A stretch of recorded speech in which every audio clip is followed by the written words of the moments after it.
You're listening to a podcast by the Center for Action and Contemplation. To learn more, visit cac.org. Greetings, I'm Jim Finley. And I'm Kirsten Oates. Welcome to Turning to the Mystics.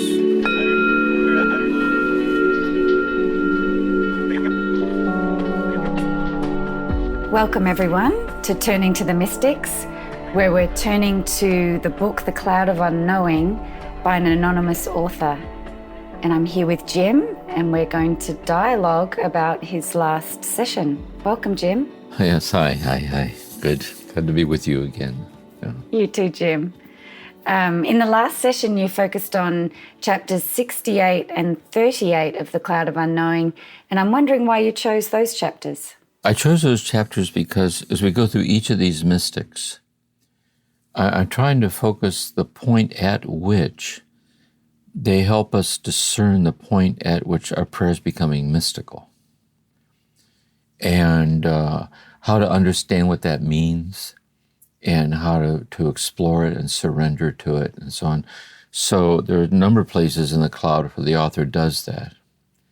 But these two chapters in particular, I thought were particularly profound or, luminous, kind of poetically beautiful. So I chose them, Yeah, I really enjoyed the episode, and the poetics of it were very clear and beautiful. So thank you. I wanted to start by reminding people that through the Cloud of Unknowing, we're learning a method of prayer. And in this episode, you focused on the role of the word and how we might use the word as a way to create a wholehearted presence towards God, and so that we might experience our union with God. So there's some clear, actionable instructions in this book, but then there's also these very poetic descriptions of why we would enter into this type of prayer, how it might be helpful. And Jim, is that because this prayer isn't really guiding us to a particular outcome? So these poetics kind of put us in the realm of, I think you said in the episode about trying to help our soul resonate or sing with the idea of this union with God. Let's say that, for comparison, that when Teresa of Avila speaks of the beginning of the mystical in the fourth mansion, your soul's being enlarged to divine proportions, at which point this contemplative prayer starts to take on its mystical quality. There's no method for her except to keep surrendering to that. You go deeper, and she offers guidance in the phases that it goes through. Same way with John of the Cross and a passage through a dark night, this deprivation of a sense of God's presence, and where God's weaning us off these finite ways of experiencing God. So there's no method in John of the Cross. Rather, is to cooperate and surrender and understand what's happening to us as we're entering into this state of more wordless, mystical union. And likewise with Merton, there's no method either. So with the Cloud, there's no method actually. In other words, it isn't like there's some method, and if I perform this method, then this will happen. Rather, what it is a way of concretizing how to fulfill a desire. As we go through the common life, religion is a way to fulfill moral norms, to the special, which is devotional sincerity, in which we are grateful to God for his gifts to us, our very existence, our faith, our love, and so on. And in that special way, there are these stirrings of love. And the stirrings of love tend to be very fleeting, but they kind of render the devotional sincerity more luminous or vibrant or more. And he says in these three ways, the common, this and the special, those two ways, begin and end on this earth. But also what begins is the singular way, which is the way of the desire to stabilize in the oneness fleetingly experienced in the stirring. Instead of just accepting it fleetingly to illumine devotional sincerity, you desire to abide there. That singularity, that singular way, he says it also ends here when we die, pass through the veil of death. But it opens out on the perfect way, which is God's own life and glory. But the thing is, that perfect way, which is God's own life given to us in glory, begins here. And it begins in this desire. It's really a foretaste of heaven. You're literally experiencing God accessing you as God and drawing you and transforming you into this knowledge born of love. And so he says, well, how do we, instead of saying just cooperate with it, do it like John of the Cross, he said, here's something you can do, a way to pray. But what gives its meaning is it's a way your heart is responding to how to concretize itself in this strange desire, this mysterious desire. And that's the guidance of the prayer. So it's a method in that sense. Yeah. It's a method. It's like a poetic method to transcend reliance on any methods. Because if it was a method, it would be more of you. See, in other words, if you would do something, by the result of that, you would achieve it. Zen Master Dogen says about enlightenment, he says, it's entirely without human agency. That is, it's true you may never reach it unless you sincerely seek it with all your heart. But if you do realize it, it won't be the results of your effort, because it's not the result of anything. It's just the boundaryless divinity giving itself. So it's a method in that sense. That's so clear. I haven't heard you say it that way, but that it's really a way to concretize a desire. And then I hear what you're saying too, without an attachment to outcome. It's really, we're trying to give to God what God gives to us, which is love. Yeah, exactly. It's infinite love itself. And again, we use examples where, say, anyone who's a true poet or an artist or a musician, it's true they've learned the craft of that. They have to do the craft. But really the craft, it concretizes an opening through which the gift flows. See? And so they can actively choose to let it happen and express itself through them. And so their training is helpful, but the fruit of the training transcends the training itself.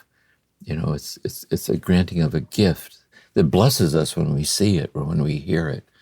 You can tell you're in the presence of the gift.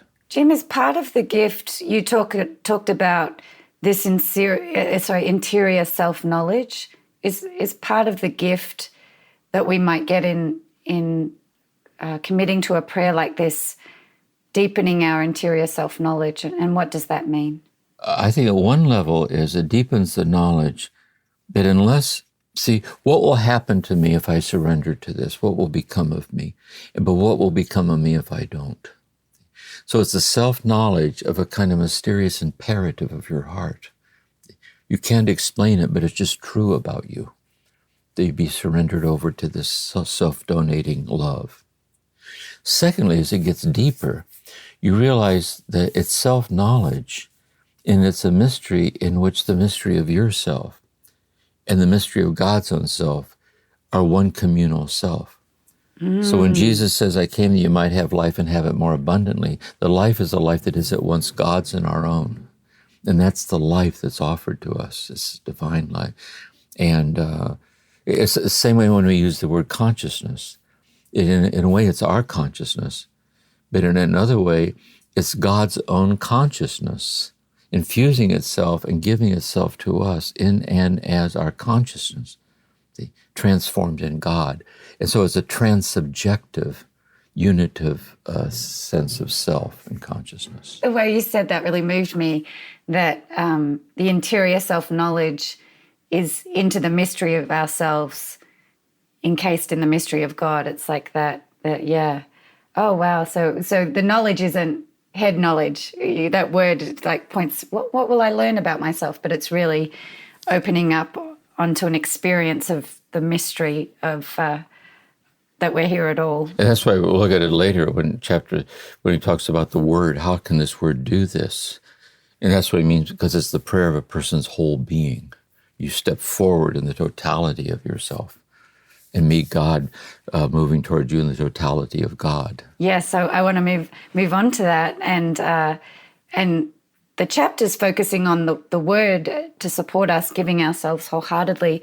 But I wanted to start with what you mentioned in that episode, this idea that the word helps us move from the physical to the spiritual. Yeah, yes, in this sense, it helps us move, if by the physical, we mean it helps us move to what we can see with our eyes and touch with our hands and hear with our ears, our own, the interiority of our physical self in the physical world. There's the sunshine, there's the tree, there's the water, so on.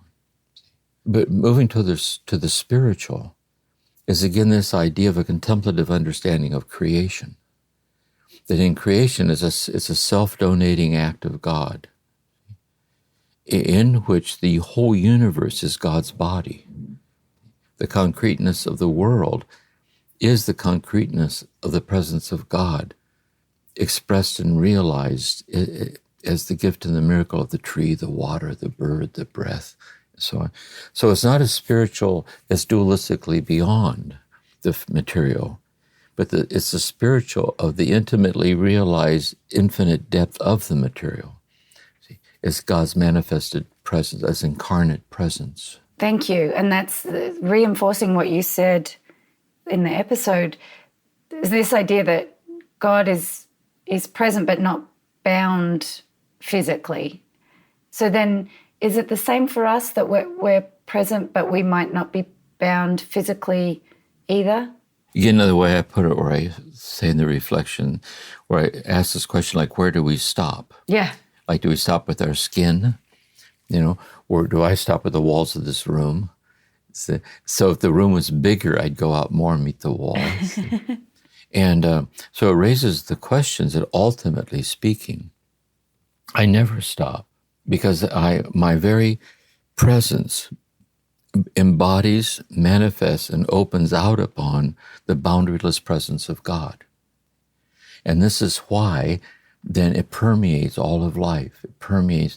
And this is why then we could say, and this is kind of the intuition behind the cloistered monastic life, and or just the hidden life, that when we sit this way, in a way we don't understand, our inner fidelity to this surrender touches the whole world in ways we don't understand. So when Merton has insomnia in the middle of the night, and he says suddenly the bed becomes an altar, and in a distant city somewhere someone is able to pray, it's boundaryless. And not only is it boundaryless, it travels beyond the frontiers of all created reality into God himself, into God herself. So that's that boundaryless state, intimately realized. Yeah, because it's not, like you just said, the skin, I can be conscious of the walls, even the horizon. Like my consciousness can spread out in the physical realm, but that's just kind of a pointing to what you're describing, right? So I can see how I can be conscious of more and more and more and more, but this is like an interior consciousness of something that's at the heart of everything I see. Exactly. Let me use another example where we experience this example again of sitting at the presence of a sunset and giving yourself over to the beauty of the sunset, giving itself over to you. So in that immediate sense, there's the boundaryless quality of the oneness of the beauty of the sunset. But that doesn't mean you can't stop and notice that the sunset, the physics of the setting sun.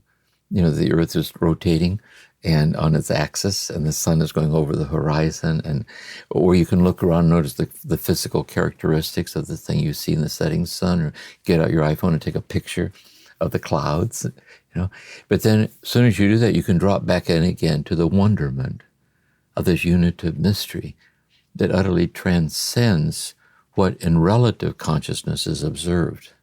And I think we go back, because the two are actually intermingled with each other. Mm-hmm. And this is true of human intimacy or parenting or watering of the house plants, that everything is what it is physically, but with these interiorly awakened eyes of the heart, it's God being poured out and given, the love of God concretized as the flowers, the setting sun, my breath. Whatever. And we experience it first in the prayer, But as we keep practicing the prayer, it starts pervading all of life. There's an underlying habitual unit of consciousness, which is a contemplative character transformation, kind of transforms. In the episode, you used that example of deep love, how you can love someone like me on the other side of the world, like my family in Australia, and that connection is real. So it feels like it's something about that sense of connectivity and the mystery of the way we're connected, and we can feel connected to others, to nature. Yeah. That's right. That's why I say you can, let's say someone's in a really broken marriage state, and you can be miles away from the person you're sleeping with. But the intimate beloved, the one who understands you and knows you and cares about you, can be on the other side of the world. And interiorly, you're closer to them and they're closer to you. So it's not limited to the physicality of closeness. And likewise, also mysterious when the beloved dies. Gabriel Marcel once says his mother died when he was very young, and the influence she had on him. And he said, it's amazing how present a dead person can be. And so this is this inner communion of saints. This is intimately realized interconnectedness on the interiority of God. Yeah. And Jim, you feel that with Merton and John of the Cross and Teresa and even the author of The Cloud, I guess. Very much so. So all these books here, and all these mystics, and I'm sharing on these podcasts, the mystics have influenced me since I was in the monastery. And so I think when they speak with such clarity. It's like a sharing. And so when we read them, like the author of The Cloud's deathless presence shines out and gives itself to us in the text. It's the same with the tunnel of understanding of the Gospels. It's the same way. It's God's voice shining out through this contemplative understanding of every word of Scripture and everything that Jesus says. Yeah. The author of The Cloud teaches us that thought binds us to the physical, but awareness of thought opens up on the spiritual, the way you've described it. And I did wonder, I want to talk a little bit more about thought, but I did wonder, is that also true for, say, you have an emotional sensation in your body or, a physical sensation? Can those sorts of things also bind you to the physical? This is my sense of it. Let's start with thought first. He's saying that where he says, understand your spiritual work is not limited to a particular place. That's how he starts. It's boundaryless. He says, but when your mind focuses on anything, on any specific thought, then in focusing on that thought, your mind is located there in that thought, just as assuredly as your body's located in the room.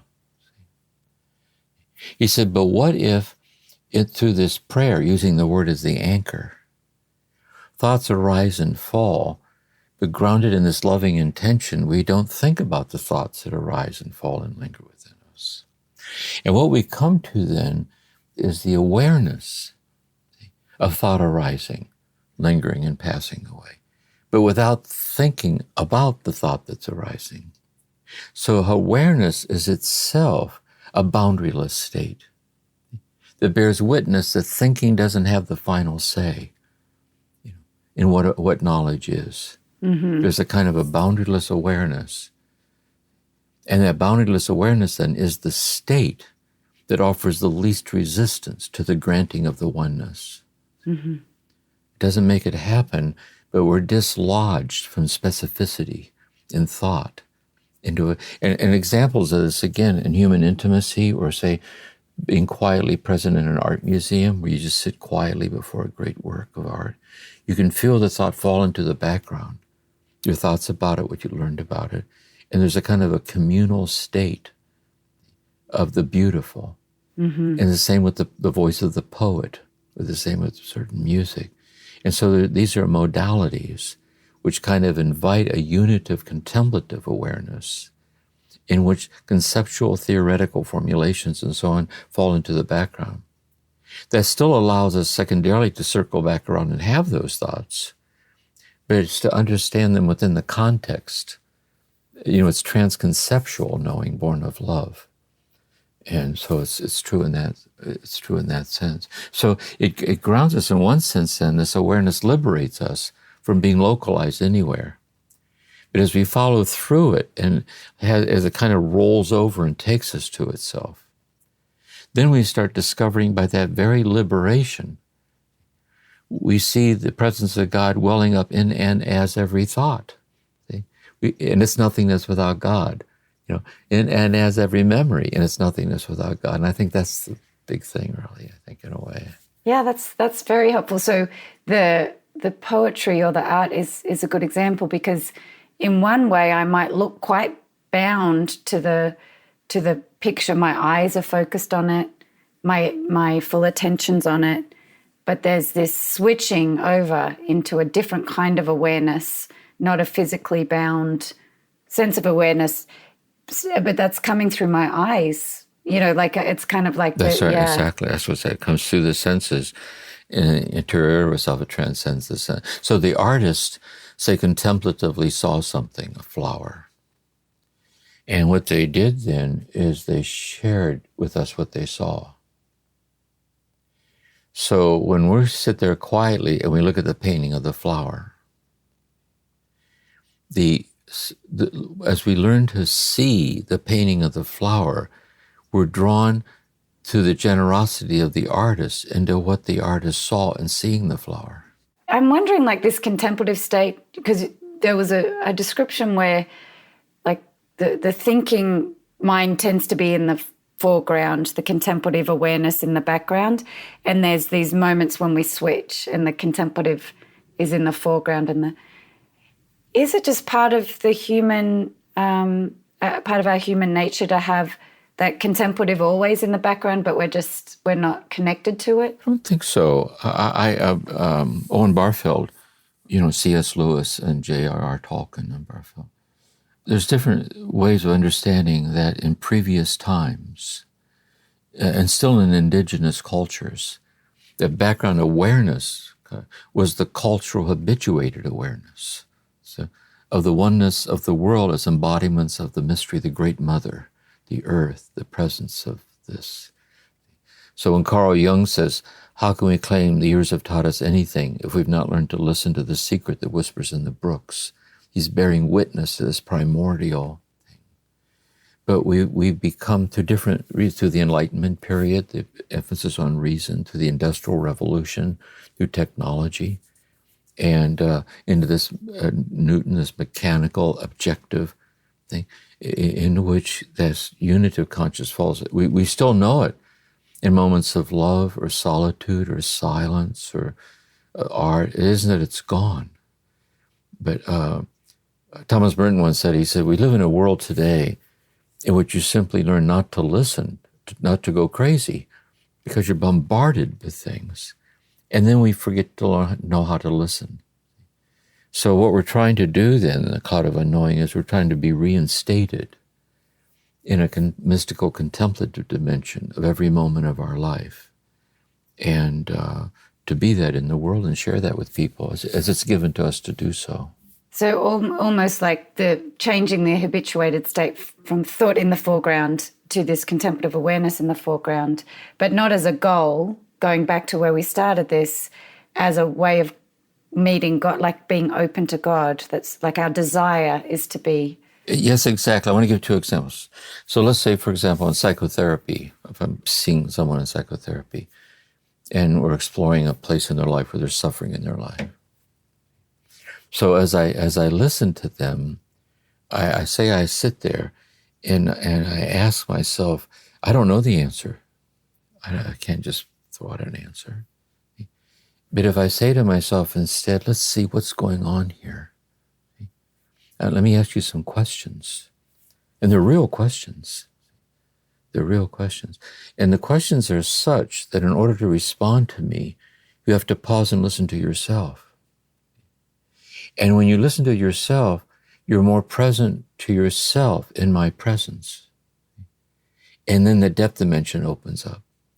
And I think that same thing is true of poetry or art, whatever. I think we all know what that's like, of the wisdom of that kind of receptivity like not launching into it to get through it, but how to do the opposite, to step back and be attentive to what's going on in me as I listen to it. And what's going on here? It isn't just what would Jesus do, but how would Jesus understand the situation? What would Jesus' attitude be to the situation? And his attitude was always love. And what he saw in every situation was God shining through every situation. And Jesus says, you have eyes to see and do not see. The root of our suffering is we don't see it. So the author of the Cloud, all these mystics are trying to help us come to this unit of seeing, so we don't get tangled up so much in conditioned states and in the minutia. Yeah, minutia. And so the intensity of the minutia closes off access to a broader context, that it would allow us to see it in greater clarity or in a more love-based way it's like stepping back in order to get closer to a deeper level. And the minutia can be enormous. It's not just little things. It can be really big things going on in your life, but it's in comparison to the infinite mystery that we're built for. It's exactly. And another thing, not to go off here into depth dimensions of therapy. See, it is minutia compared to it, but to the internalized wounded self, the minutia is a tripwire. Yeah. For an unbearable, painful loss that happened. The minutia is an attempt to grab hold of something or have something so I don't feel so out of control. So part of it is learning to listen to the minutia and understand that what at some level might appear to be petty, the very fact the body responds the way it does, that we need to keep circling back to listen to it, understand it, and walk with it, and let it kind of become the opening through which it can become the contemplative life. Turning to the mystics will continue in a moment.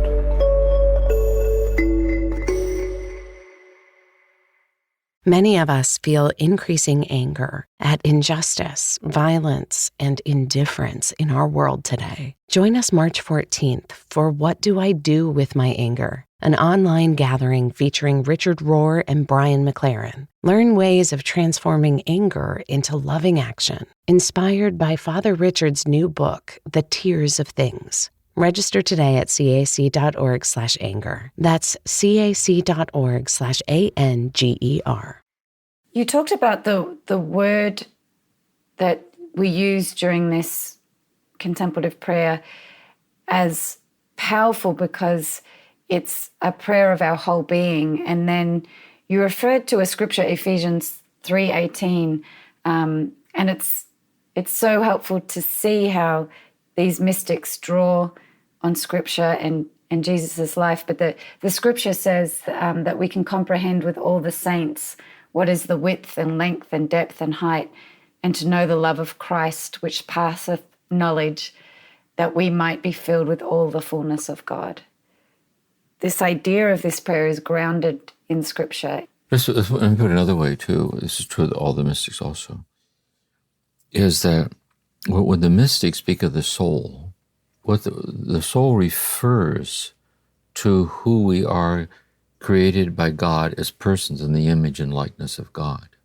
So the interiority of ourself, our soul, is our God-given capacity to be awakened to, surrender to, and be one with God as our soul. And therefore, we're in an exiled state. We're exiled from the God-given divinity of our soul, for different complex reasons. In this exiled state, the fall. And so what we do then is find our way back to our soul, this oneness with God, with the prayer of our whole being. And so the word embodies that. So then, following scripture, then, in this contemplative state, if the loftiest act I can perform is to give myself in love to God for God's sake, this is the loftiest thing. So then when I do that, in that sustained state of that awareness, that's where I begin to realize that the heights of my soul, embodied in that desire, open out upon the vast heights of God, who in that moment is descending into me in and as that moment. And likewise, each direction is the same way. My depth, the deepest thing I can do is bury all my knowledge into this one little word. See? But the more I bear my whole self on this one little word, the more my depth bottoms out into the bottomless abyss of God welling up. And the length, if I could cry out forever, if I could, but I can't, because I'm human. But if I could, the desire to cry out forever opens out upon God's eternity, which is the eternality of time and love. And breadth is we desire for others what we desire for ourselves.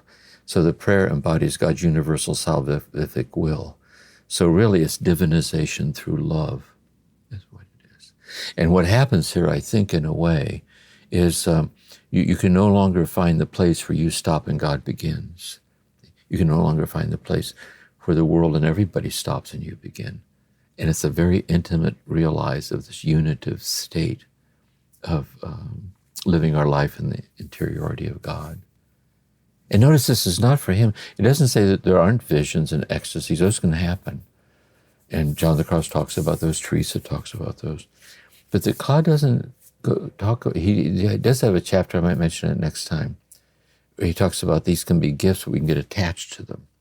This isn't really the kind of ecstatic, it's more of an extremely subtle and empty-handed and vast. It's like an obscure certainty, it's unexplainably self-evident in some unexplainable way. And it's like what's become of you through love.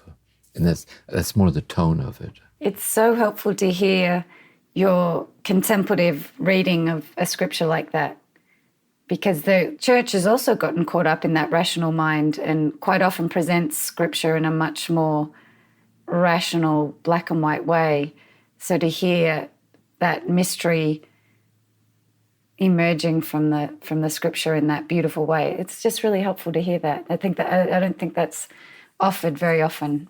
Yeah, no. And if you listen to Gregorian chant, even though you don't know Latin, you can see the music of it does that.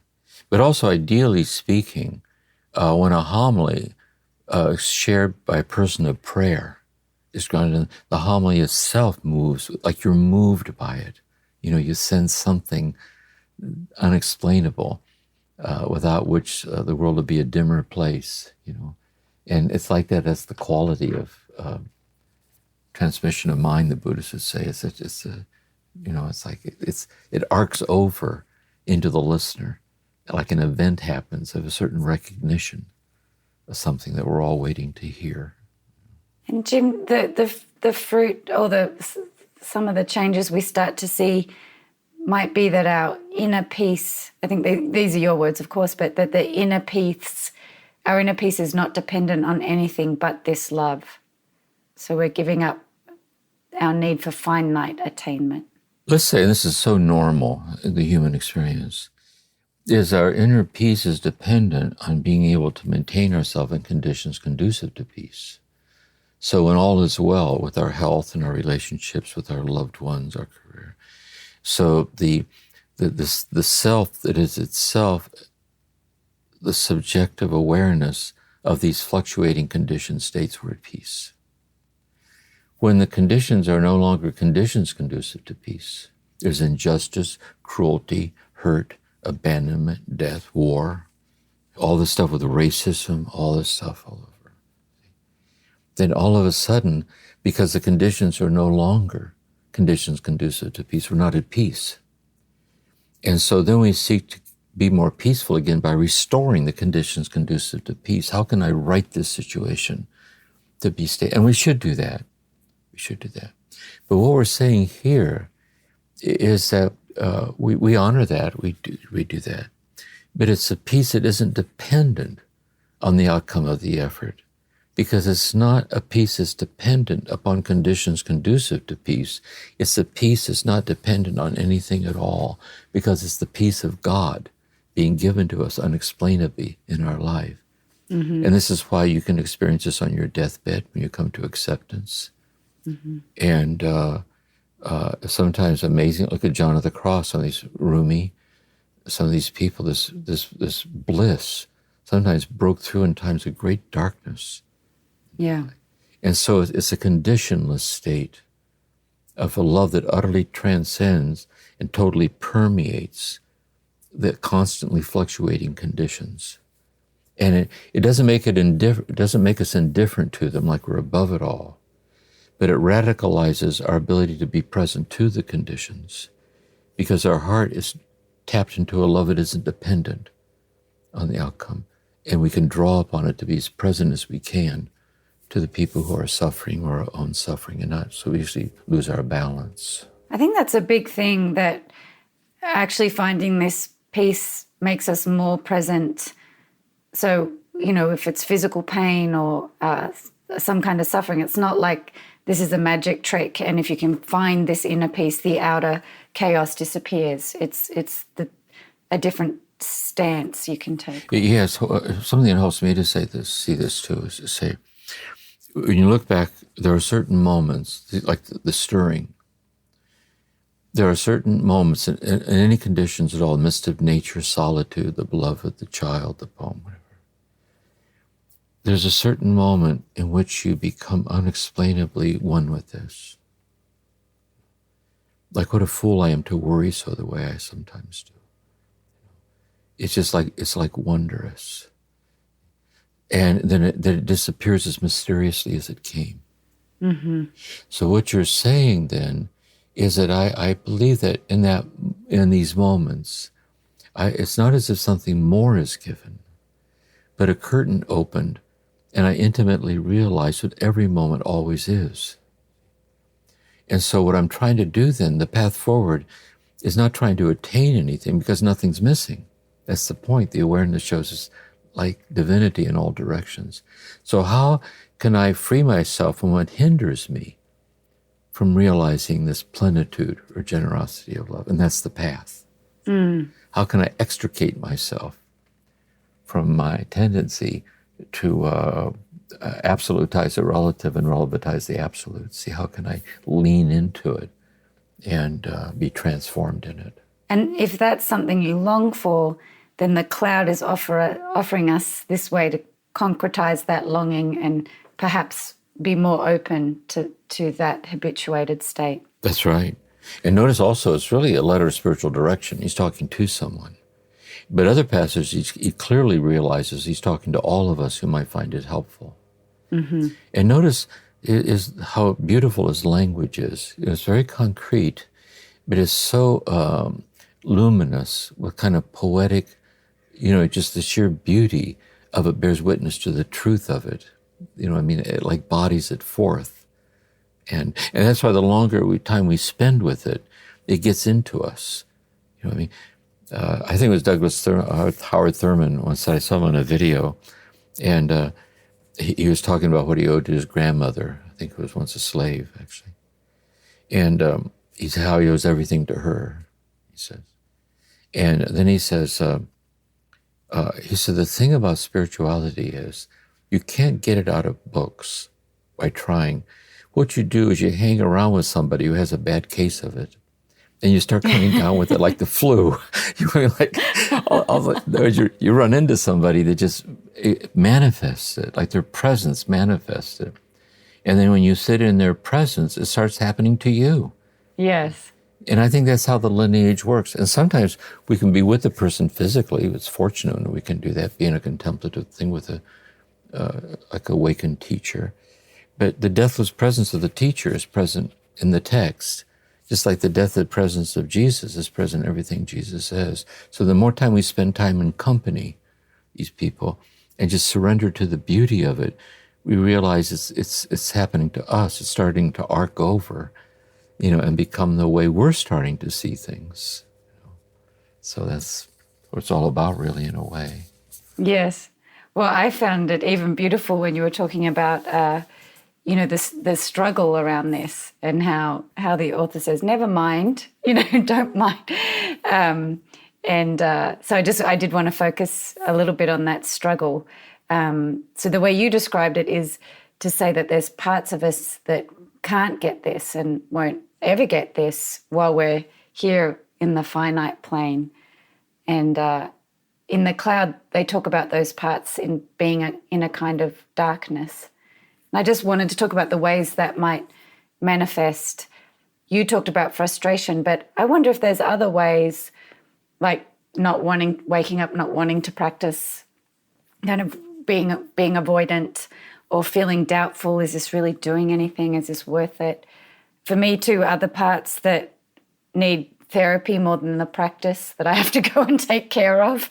Are they ways that we kind of find ourselves in what the book refers to as darkness? I want to speak of it psychologically first, then spiritually. Let's say we're on a path where we realize that there's a certain tendency that has caused suffering to ourselves and others. Narcissistic entitlement, resentment, emotional withholding, quick to anger, whatever.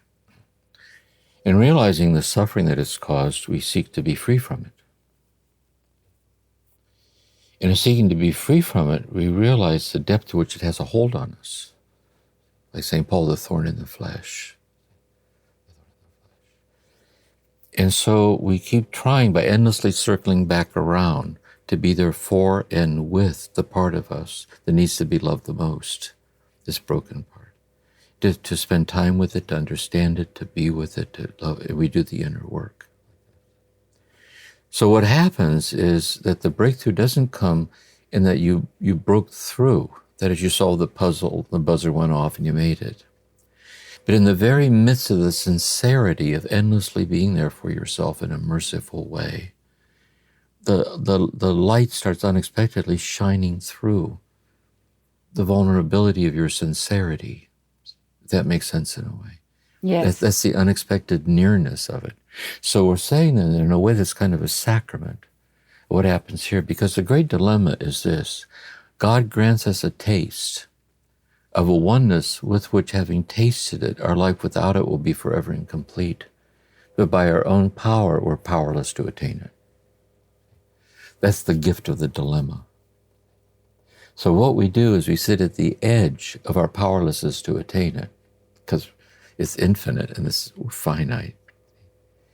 And what happens in a willingness to sit this way, what happens is that love burns away our reliance on our own effort. And as our own effort, see, my strength is perfected in weakness, he tells Paul. You leave the thorn there, he says. My strength is perfected in weakness, because in your weakness, deeply accepted, my infinite love for you shines bright. Like this. And I think that's another paradoxical intimacy in all of this. Yes.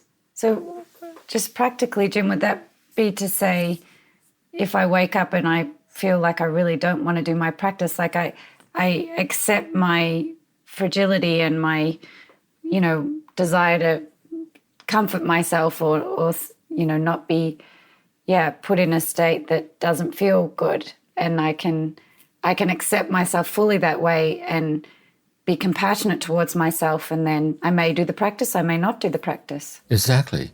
See, I think we're trying to learn to trust ourselves. So if I don't want to do the practice, but don't do the practice. Yeah.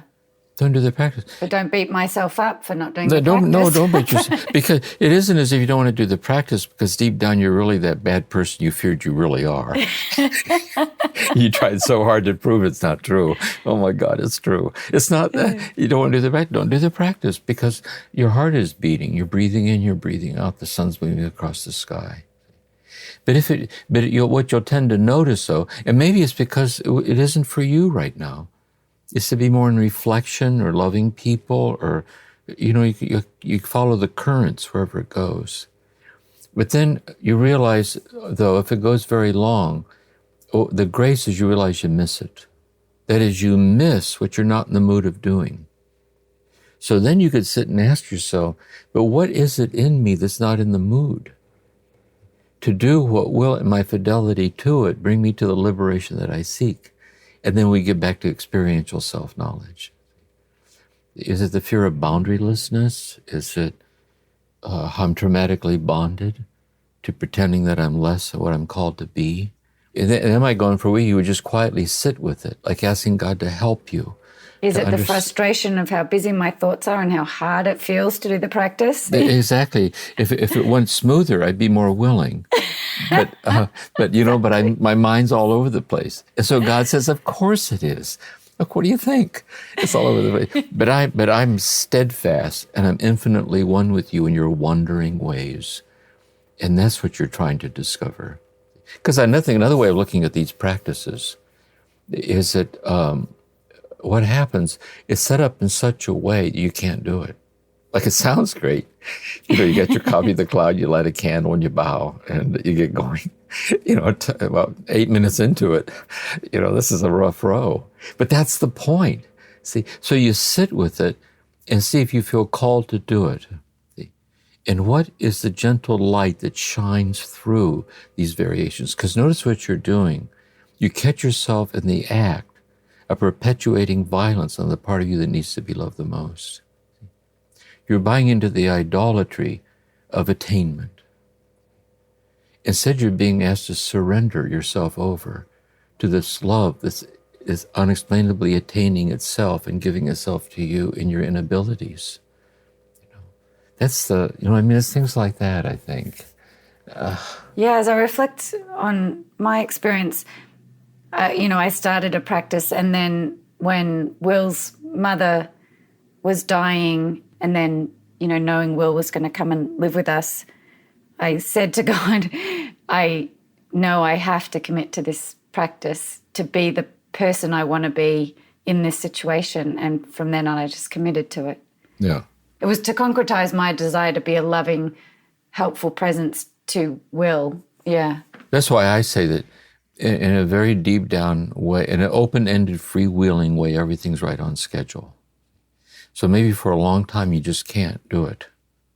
Then something happens, a death, a birth, then all of a sudden what eluded you before. That's why the author of the Cloud says, for all the grandeur of this, he said, yet when you're called to do it, it's the simplest thing there is.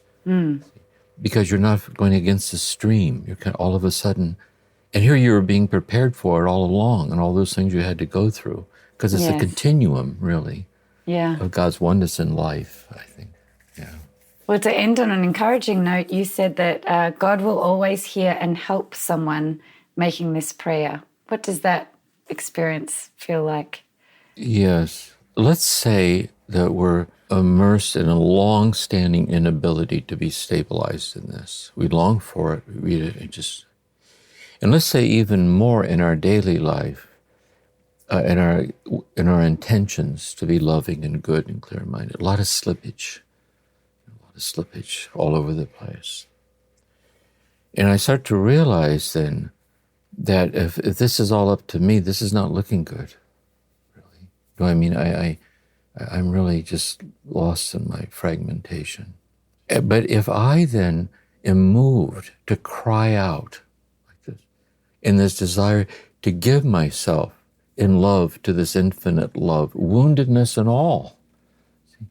See, what is the love that is the gift of not attributing authority to the woundedness, but rather it gives itself to the love that's unexplainably giving the totality of itself to us as precious in our woundedness. It's like the hymn Amazing Grace. Here's a person, a slave trader, bringing slaves over. See? Amazing grace, I once was lost, was now I found, was blind, but once I see.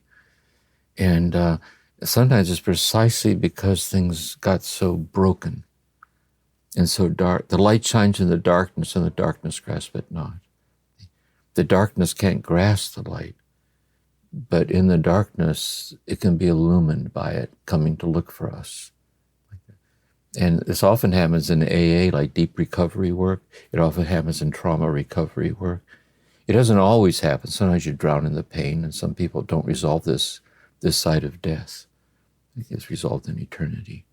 But for many people, it's precisely because it got so lost. They once said about Thomas Merton, he was a gentle person because God was so gentle with him. That one lost sheep, the love went looking for you just when you were lost and touched your heart in the lost place. And you put your trust in that. Yeah. And that's the union. So we can have confidence that God is always listening and helping, but we might not always know it on this side of our experience in the concrete details of our life, but in that part of our soul that we're trying to connect with, it knows. And this is why, Thomas Merton used to say, is there a Christian in the house? You've read the Gospels lately. So when Jesus, I say, Father, forgive them, they know not what they do. The abyss-like mercy dissolves it all. Someone once said, compared to that mercy, it's like a drop of water on a fiery furnace. Just everything's consumed in the nothingness of it all. It's this mercy, and we place our hope in that. So that doesn't mean that we don't continue trying to overcome the moral imperative. We need to. But rather, it's been transformed because, like the thorn in the flesh, God says, leave it there as your teacher. Your peace isn't dependent on that. And by the way, your inability to get past the hurtful thing creates the empathy of your oneness with how precious everybody is in their brokenness.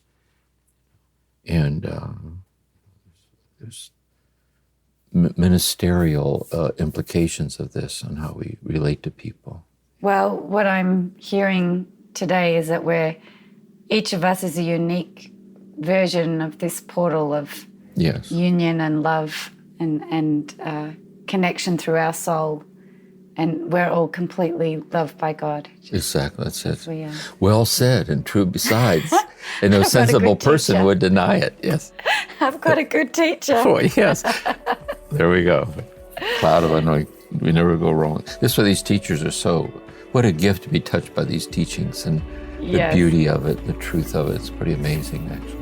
I was referring to you, Jim. Oh, I see. Okay, sorry.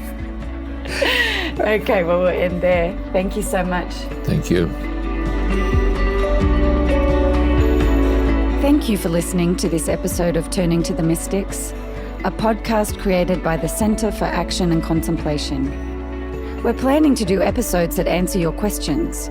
So if you have a question, please email us at podcasts@cac.org or send us a voicemail at cac.org/voicemails. All of this information can be found in the show notes. We'll see you again soon.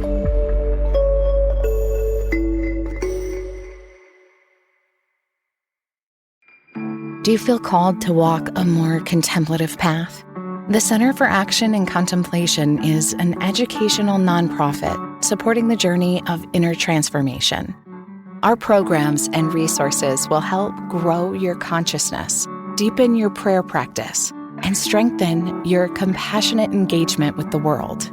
Learn more about our resources, such as publications, podcasts, email series, and events at www.cac.org.